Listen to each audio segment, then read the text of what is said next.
Although there are now 11 public concrete skate parks in the Metro Phoenix area, not one allows BMX bikes. A movement began in 2002 to get cities to provide public, legal places for BMX bike riders to ride. Mesa's response to this movement was Kleinman Wheels Court, which consisted of prefabricated ramps assembled on 4 abandoned tennis courts. It opened on September 13, 2005. Kleinman Wheels Park was built in response to requests from citizens from the city of Mesa as well as the other East Valley citizens to look for a place where both bikes and skateboards could ride together. We're hoping that it'll help alleviate some of the problem of bike riders riding at Reed Skate Court. I think it's a good start.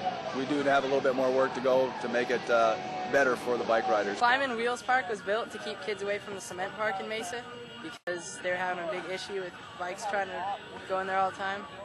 They tried to make this a good park, but it seems like they went the wrong route and got us a little bit of nothing. There's practically 5 ramps, and the box jump is completely heinous, and like it's all on this hard asphalt that if you fall on, you're just going to get eaten up. I think opening this park didn't meet any of the needs for any bike riders or skateboarders. The surfacing was already fine, and they wasted money redoing it for no reason.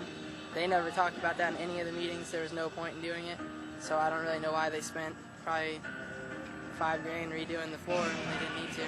This is cheese grated.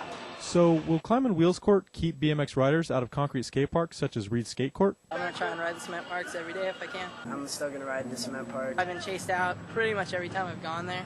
I mean, it's been as ridiculous as park rangers hopping fences and helicopters chasing us, police just going everywhere like we robbed a bank or something.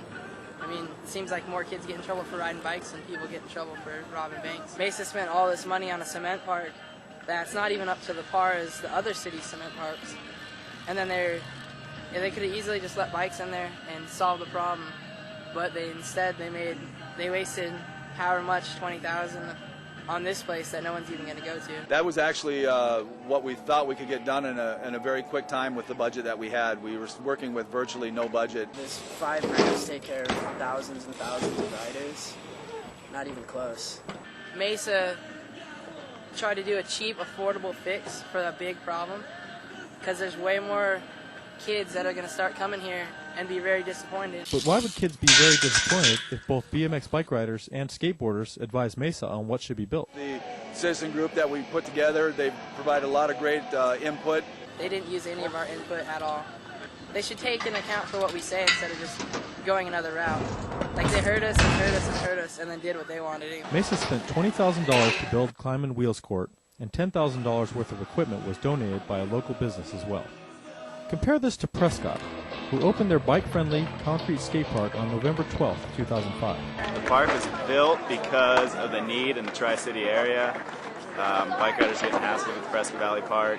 Chino Valley does have a park. We had a number of skaters that were throughout the community skating in areas that were prohibited. We didn't really have a place to send them. Mike Fan from Fan Construction began raising funds from multiple sources with a target of raising $150,000 initially to get this project going. Chino Valley Skate Park is the Tri-City area's equivalent to Kleinman Wheels Court. This park is 100 times better than Chino Valley Park. Chino Valley Park is on an old basketball court. I think it's 2 basketball courts put together.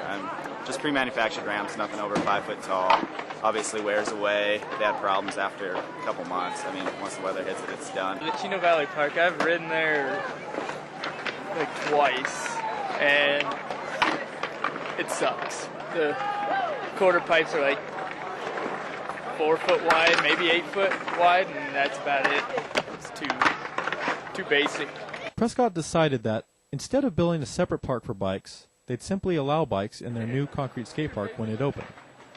Site Design Group, a skate park design firm based in Tempe, was hired to design the park.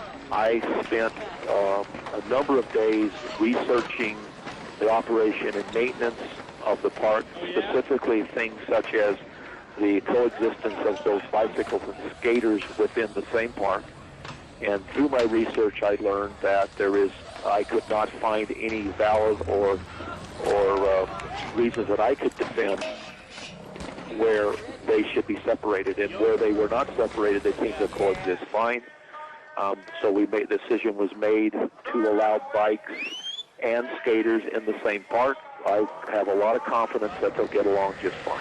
I think it's fine to have bikes in there because, like, you know, it's just not fair that bikers aren't allowed in there. I think skaters and bike riders can get along just fine. We do it fine at the other parks, even though we're not allowed. They accept us.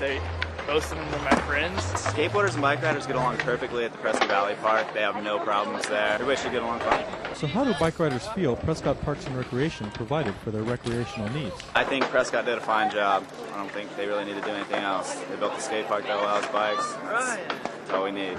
Parks and Rec did a wonderful job. They allow us in. Makes me less of a criminal. There was a comment that was made by some bicyclists. They said, you know, it was really nice to be able to ride in a park and not be constantly looking over your shoulder. I'm sure that people from site design, there's some there that don't like the idea that bikers are on it, but I don't care. I don't care if they don't like it, because I know the people using the park will like it. Anytime that you can set up guidelines for the operation of a facility that minimizes your requirement to enforce things that you should not do, then it makes the operation and management of facility always easier. Maybe there's a skater out there that says, well, I wish the bikes weren't here, but you know what? When I go fishing to a lake and there's a whole bunch of boats on the lake, I wish the boats weren't there either. But they have as much right to be there as I do.